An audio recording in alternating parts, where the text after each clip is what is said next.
ይህ የውጭ ሀገር የስራ እድል ለማንም ማለፍ ስለሌለበት ለሌሎች እያጋራችሁ እስከ መጨረሻው ድረስ አዳምጡኝ።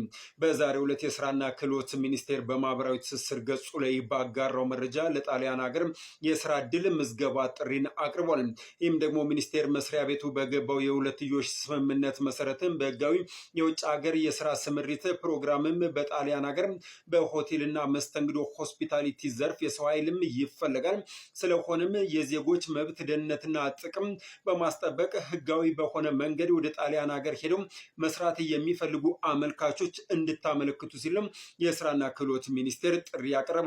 ታዲያ የስራው አይነት ምንድነው የሚለውን ልንገራችሁ። እናንተ እስከዛው ድረስም የመደመር ምልክቷን ነክታችሁ ቤተሰብ ይሁኑ። ሐሳብ አስተያየታችሁን ኮሜንት ሴክሽን ላይ እንዲሁም ደግሞ ቀስት ምልክቷን ነክታችሁ ለአምስት እድለኞች ኮፒ ሊንክ እንድታደርጉልኝ። የስራ መደቦቹም ጸሐፊ 19 ቦታ፣ የጽዳት ሰራተኛ 20 ቦታዎች፣ ረዳት ሼፍ 13 ቦታዎች፣ ቃጣቢ 11 ቦታዎች፣ የወለል ረዳት 3 ቦታዎች፣ የቢሮ አስተናጋጅ 4 ቦታዎች፣ የጥገና ቴክኒሻን 1 ቦታዎች፣ የስፓ ቴራፒስት ወይም ደግሞ የማሳጅ ባለሙያ 1 ቦታ ያለ ሲሆን የማመልከቻ መስፈርቶችም ከስራው ጋር ተያያዥ የስራ ልምድ ተመራጭ ነው።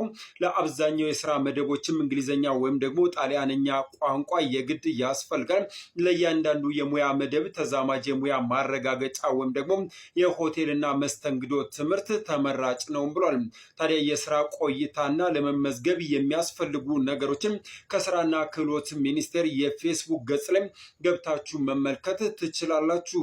መልካም እድል ብያለሁ። ለሌሎች ማጋራት ግን እንዳይረሳ።